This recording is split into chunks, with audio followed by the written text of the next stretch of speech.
Hello. Now, the Premiership has gone past the halfway mark and all the teams are pretty much settled, but we can now bring you that exclusive look behind the scenes at what makes the Premiership rugby teams tick, because Behind the Badge is back. We have a new sponsor on board in the shape of Guinness, so thank you to them. So sit back, relax, get comfortable as we bring you Guinness Behind the Badge.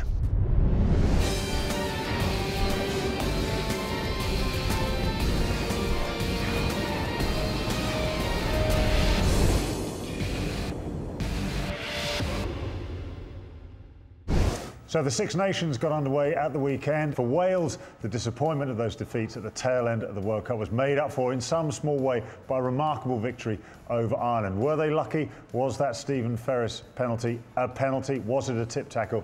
You can debate it for as long as you like. For England, all the talk from Gary Neville motivating the England team, this young group of players coming through. Whatever worked. England scraped their victory over Scotland. Scotland will be kicking themselves that they let that one get away from them. England will realise they probably used up all their luck in that one game. And poor old Stuart Lancaster will have a few stitches in his finger to remind him. But a win for England, that was the most important thing, but a lot of work to be done. Because in the other game of the weekend, France defeated Italy. Most people are expecting that, a good start for Philippe Saint-André. But Italy will fancy their chances against England.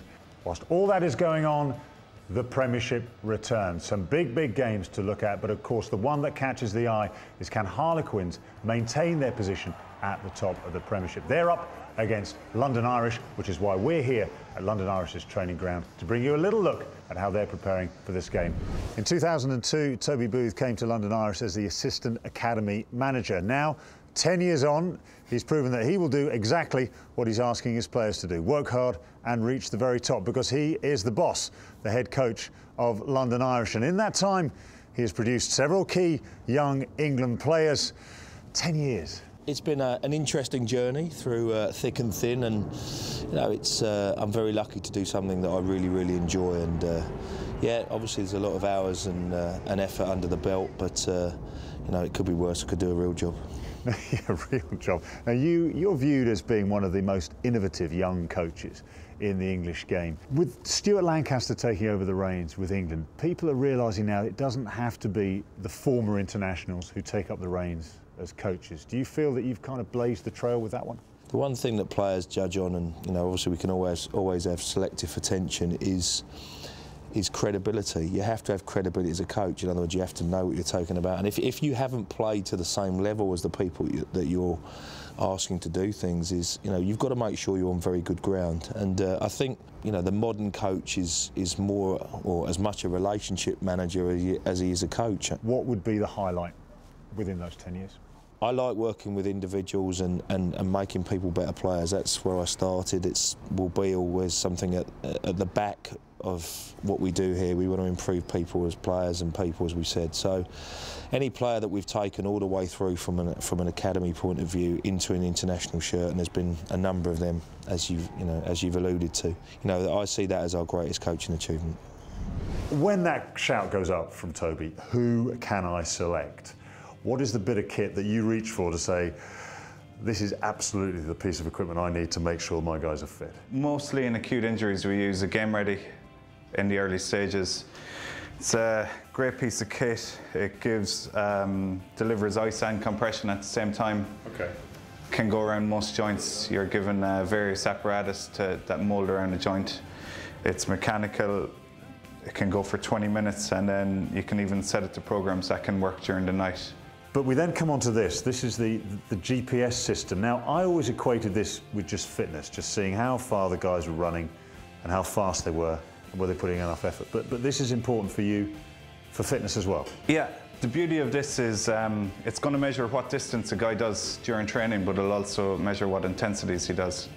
So if a guy is unable to train on a Monday or Tuesday because he's reactive due to an injury, we can put him out on the Thursday in a controlled setting, so he can run X amount of meters at high intensity, or maybe global distance altogether.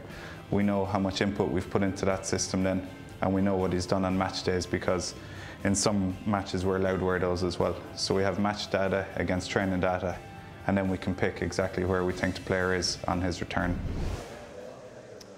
So the Players' Challenge. Rugby players, of course, are highly trained athletes, and the gym here at London Irish will be developing their strength, their speed and their power. The Players' Challenge will test absolutely none of these things. 2 forwards who aren't allowed to kick and 1 man who should never kick, so... And Topsy, I think really you should go first. OK, 3 kicks. There was...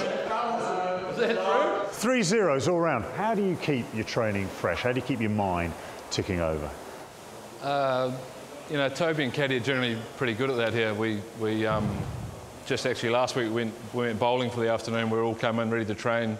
You know, it was pretty cold, and he knocked it on the head and took us bowling. So, you know, we things like that freshen it up for you. And who are the characters? Who are the ones that, even when you're all down, absolutely wiped out, will keep you bubbling along?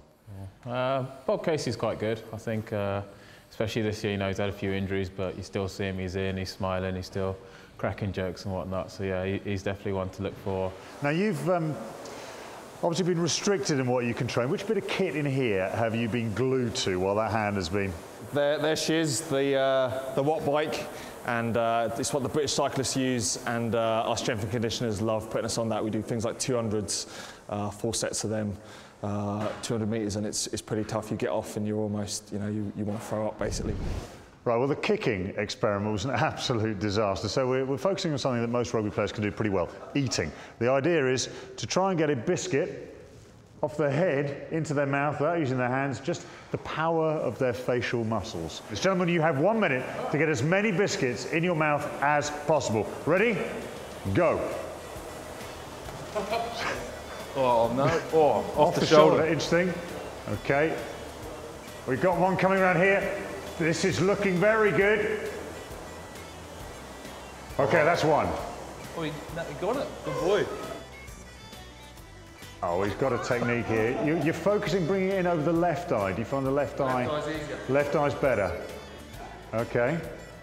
30 seconds gone. 2 biscuits to Mr. Danaher. Oh, you're going to put your neck out. 1. Excellent. OK, it's 2-1. Get in there. Topsy, you haven't quite... Has that actually moved off your forehead yet? Is that the original biscuit?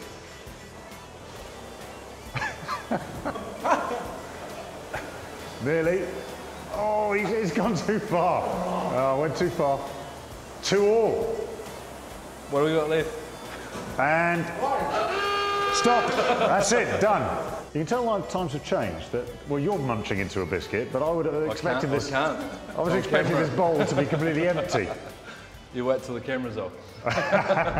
So that's another training day done and dusted for London Irish, but there's plenty more hard work to be done if they're to achieve their goal of a place in the top 4 come the end of the regular season. For coach Toby Booth, I'm sure there's nothing more he would like than to celebrate 10 years at the club with a place in the semi-finals and hopefully beyond that. We are on the road again next week as we visit Northampton Saints, so keep an eye on the action at all your clubs right here on Guinness Behind the Badge.